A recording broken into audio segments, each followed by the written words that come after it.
Number three, we've got to control our own energy. You know, not only oil and natural gas, which we've been investing in, but also we've got to make sure we're building the energy sources of the future. Not just thinking about next year, but 10 years from now, 20 years from now. That's why we invest in solar and wind and biofuels, energy-efficient cars. Your Energy Secretary, Stephen Chu, has now been on record 3 times stating it's not policy of his department to help lower gas prices. Do you agree with Secretary Chu that this is not the job of the Energy Department? The most important thing we can do is to make sure we control our own energy. So here's what I've done since I've been president. We have increased oil production to the highest levels in 16 years. Natural gas production is the highest it's been in decades. We have seen increases in coal production and coal employment. But what I've also said is we can't just produce traditional sources of energy. We've also got to look to the future. That's why we doubled fuel efficiency standards on cars. That means that in the middle of the next decade, any car you buy, you're going to end up going twice as far on a gallon of gas. That's why we've doubled clean energy production like wind and solar and biofuels. And all these things have contributed to us lowering our oil imports to the lowest levels in 16 years. Now, I want to build on that. And that means, yes, we still continue to open up new areas for drilling. We continue to make it a priority for us to go after natural gas. We've got potentially 600,000 jobs and 100 years' worth of energy right beneath our feet with natural gas. And we can do it in an environmentally sound way. But we've also got to continue to figure out how we have efficient energy, because ultimately that's how we're going to reduce demand, and that's what's going to keep gas prices lower. Now, Governor Romney will say he's got an all-of-the-above plan, but basically his plan is to let the oil companies write the energy policies. So he's got the oil and gas part, but he doesn't have the clean energy part. And if we are only thinking about tomorrow or the next day and not thinking about 10 years from now, we're not going to control our own economic future. Because China, Germany, they're making these investments. And I'm not going to cede those jobs of the future to those countries. I expect those new energy sources to be built right here in the United States. That's going to help Jeremy get a job. It's also going to make sure that you're not paying as much for gas. Governor, on the subject of gas prices.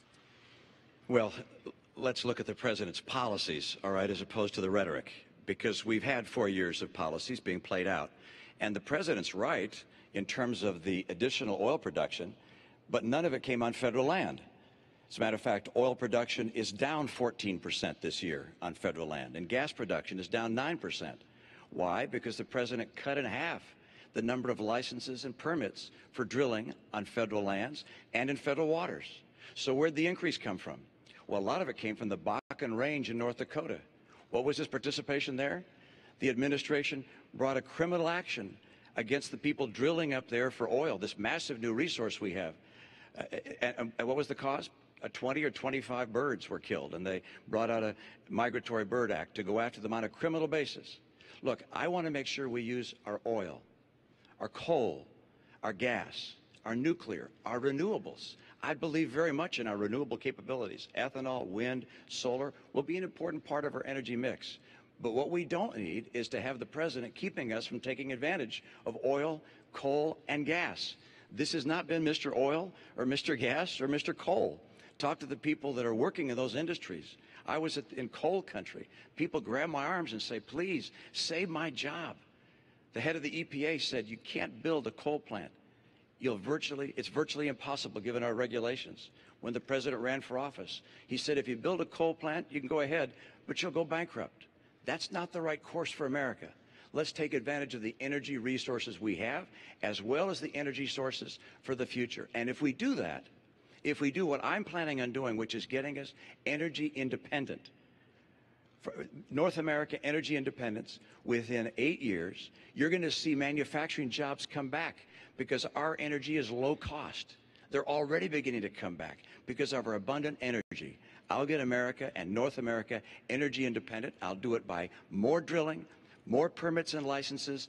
We're going to bring that pipeline in from Canada. How in the world the president said no to that pipeline, I will never know. This is about bringing good jobs back for the middle class of America, and that's what I'm going to do. Mr. President, let me just see if I can move you to the gist of this question, which is, are we looking at the new normal? I can tell you that tomorrow morning, a lot of people in Hampshire will wake up and fill up, and they will find that the price of gas is over $4 a gallon.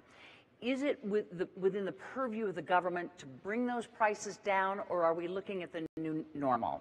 Candy, there's no doubt that world demand's gone up, but our production is going up, and we're using oil more efficiently. And very little of what Governor Romney just said is true. We've opened up public lands.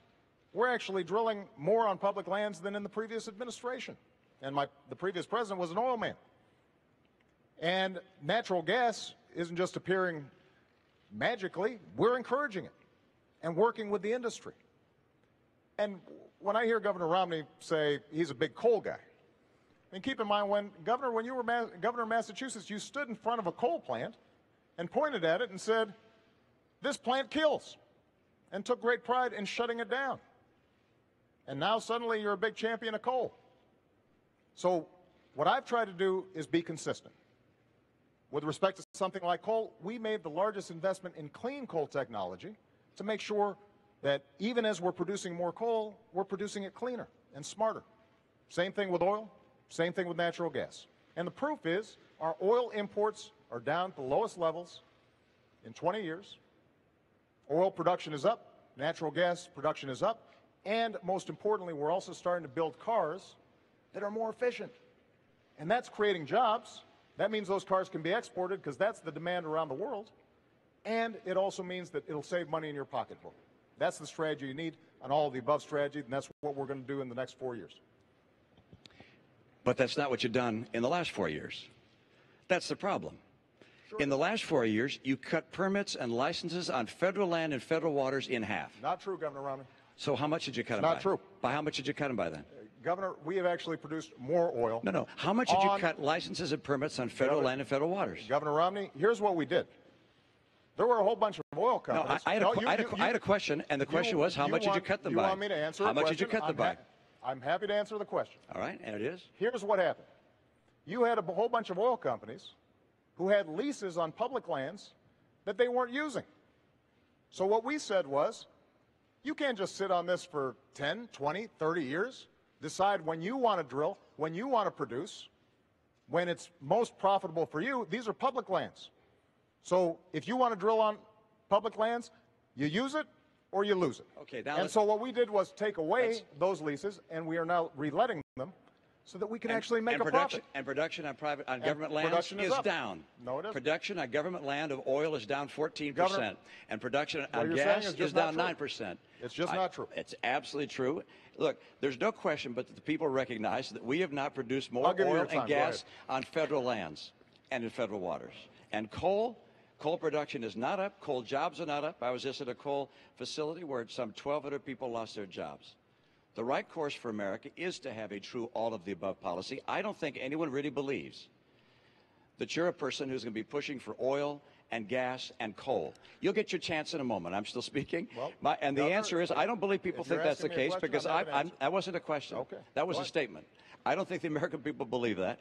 I will fight for oil, coal, and natural gas. And the proof of whether a strategy is working or not is what the price is that you're paying at the pump. If you're paying less than you paid a year or two ago, well, then the strategy is working. But you're paying more. When the president took office, the price of gasoline here in Nassau County was about $1.86 a gallon. Now it's $4 a gallon. Price of electricity is up. If the president's energy policies are working, you're going to see the cost of energy come down.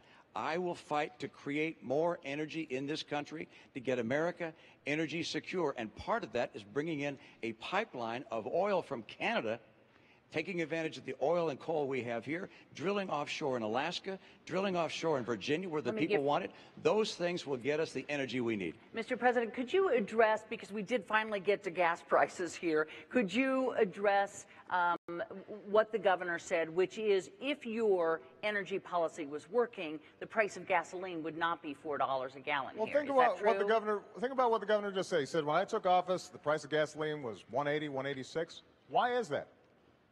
Because the economy was on the verge of collapse. Because we were about to go through the worst recession since the Great Depression, as a consequence of some of the same policies that Governor Romney is now promoting. So it's conceivable that Governor Romney could bring down gas prices, because with his policies, we might be back in that same mess. What I want to do is to create an economy that is strong and at the same time produce energy. And with respect to this pipeline that Governor Romney keeps on talking about, we've built enough pipeline to wrap around the entire earth once. So I'm all for pipelines, I'm all for oil production. What I'm not for is us ignoring the other half of the equation. So, for example, on wind energy, when Governor Romney says these are imaginary jobs, when you've got thousands of people right now in Iowa, right now in Colorado, who are working, creating wind power with good-paying manufacturing jobs, and the Republican senator in Iowa is all for it, providing tax credits to help this work, and Governor Romney says, I'm opposed. I'd get rid of it. That's not an energy strategy for the future, and we need to win that future. And Mr. I intend to win it as President of the United States. I got to move you along. And the next question is for you. He actually got the first question, so I get the last question, last answer on that one. Actually, in the follow-up, it doesn't quite work like that, but I'm going to give you a chance here. I promise you I'm going to. And the next question is for you, so if you want to continue on, but I don't want to leave all these guys sitting here. Candy, I don't have a policy of stopping wind jobs in Iowa, and that they're not phantom jobs. They're real jobs. Okay. I appreciate wind jobs in Iowa and across our country. I appreciate the jobs in coal and oil and gas. I'm going to make sure that taking advantage of our energy resources will bring back manufacturing to America. We're going to get through a very aggressive energy policy, 3.5 million more jobs in this country. It's critical to our future. We can get this economy going again. My 5-point plan does it. Energy independence for North America in 5 years. What is the biggest difference between you and George W. Bush? President Bush and I are different people, and these are different times. And that's why my 5-point plan is so different than what he would have done. I mean, for instance, we can now, by virtue of new technology, actually get all the energy we need in North America without having to go to the Arabs or the Venezuelans or anyone else. That wasn't true in his time. That's why my policy starts with a very robust policy to get all that energy in North America and become energy secure. Mr. President, I voted for you in 2008.